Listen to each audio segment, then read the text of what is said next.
Hello जी guys, कैसे हैं? हम उम्मीद करती हूँ बहुत ही अच्छे होंगे। अस्सलाम वालेकुम। तो मैं बहुत दिनों बाद ब्लॉग्स बना रही हूँ और मैं बता रही हूँ आपको क्योंकि यार टाइम नहीं मिला था, इसलिए बना नहीं पाई थी। मैं आज निकल गई हूँ अपनी दोस्त से मिलने के लिए, जो कि बहुत दिनों बाद। और एक तो आई नहीं, और एक हमारे गैंग में आई नहीं है, और एक की तबीयत ख़राब है। जिससे बताऊँगी क्यों नहीं आई है। ये देखो, सिर्फ हम दोनों ही आपको दिखेंगे, वो दोनों नहीं आया है। तो हम जा रहे हैं उनसे मिलने। आज का मिलना इतना ख़ास क्यों है? क्योंकि उनकी शादी से पहले ही हमारी लास्ट मुलाकात है। इसके बाद वो गाँव चले जाएँगे और उनकी शादी हो जाएगी। फिर हमारी मुलाकात कब होगी, अल्लाह जाने। कहते हैं ना, किस्मत बनाया लिखा है तो दोबारा मुलाकात ज़रूर होगी। तो बस वही, तो हम जल्दी-जल्दी पहुँचे। और ये देखो, हमें कुछ किसी घर पे जाएँ और हम कुछ लेके ना जाएँ, वो भी ख़ास दोस्त के घर पे। क्योंकि मम्मी अभी बताती हैं कभी खाली हाथ किसी घर पे जाना नहीं चाहिए। तो हमने सोचा यहाँ से कुछ स्वीट्स वगैरह ले लें। तो हमने रसगुल्ला लिया यहाँ से, और ये अंकल बोल रहे थे कि बहुत महँगा है। तो हमने कहा नहीं, कुछ ऐसे करके दो। तो फिर हम यहाँ से मिठाई ली और ये पहुँच गए हम। और बस से उतरने के बाद भी इनके अंदर बहुत लंबा रास्ता है। रिक्शे से उतरने के बाद भी हमें यहाँ से पैदल चलना पड़ता है। इतनी तेज़ धूप थी भाई साहब, बहुत तेज़ धूप थी। और ये फाइनली इनके घर पहुँच गए। इनको हमने बताया नहीं था कि हम पहुँचने वाले हैं। पता था कि हम आने वाले हैं, बट इनको ये नहीं पता था कि हम पहुँच गए हैं। तो हमने जल्दी से यहाँ उसके बाद ये ठंडा-ठंडा पानी पिया हमने, और कोल्ड ड्रिंक पी, और ये चाय वो मैं वो शूट नहीं कर पाई।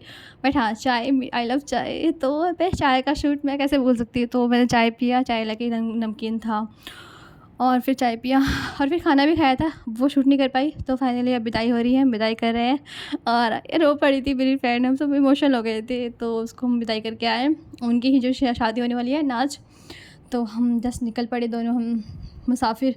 यार इतनी तेज़ धूप थी ना, बहुत तेज़ धूप थी रास्ते में। देखो तो सही, आँखें ऐसे हो रही कि अंधी हो गई हम। देखो मेरी आँखें ऐसे हो रही जैसे मैं अंधी हो गई हूँ। और यहाँ से भी पैदल चलना पड़ता, क्योंकि यहाँ से हमें रिक्शा मिलने वाला नहीं था। हम पैदल चलने की एक प्रॉब्लम भी थी कि हमें रिक्शा नहीं मिलने वाला था यहाँ से। 3 रिक्शे चेंज करो, फिर बस जाओ, बहुत मुश्किल था। ये देखो कितनी तेज़ रोशनी है भाई साहब। फिर हमने रिक्शा लिया, और ये अंकल बैठे थे मानो कि शराब पी रखे हो, क्योंकि इनके यहाँ मक्खियाँ मंडरा रही थी। तो खैर कोई ना, हमें तो जल्दी पहुँचना था। रिक्शा मिल गया, वही बहुत बड़ी बात है। तो हम रास्ते पे निकल पड़े। और ये बताना मुझे जगह कौन सी है, अगर आप पहचान रहे हैं तो। वहाँ जाने के बाद मुझे गाँव की तरह फीलिंग्स होती है। और जस्ट मैं बस स्टैंड पे खड़े ही थे अपने दोस्त के घर के वहाँ, तो ये सामने एक रेस्टोरेंट दिखा। ये रेस्टोरेंट पता है इनका नाम की तरह फेमस था ये, वाटिका इसका नाम था रेस्टोरेंट का। और वाटिका की तरह देखो कितनी अच्छी बनावट है, कुटिया बनी हुई छोटी-छोटी, और उसमें टेबल्स और चेयर्स लगे हुए थे, कैफ़े था ये। और बहुत प्यारा था, जैसे रामायण में वाटिका थी ना, वैसे ही वाटिका फीलिंग्स आ रही थी।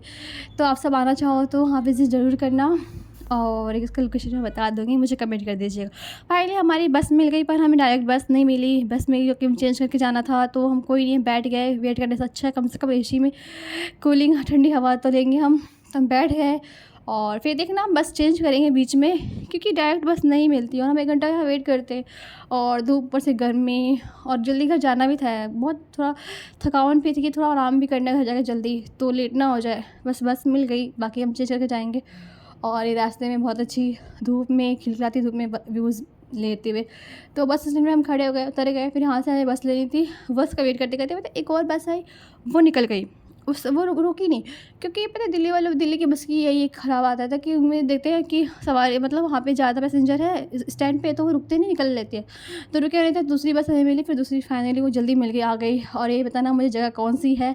तो आज मदर डेज़ था, तो हम दोनों ने केक लिया अपनी मम्मियों के लिए, और happy mother's day in advance. और बताना मेरा व्लॉग कैसा लगा, और कमेंट और सब्सक्राइब और शेयर ज़रूर करना। And thank you so much for my watching channel.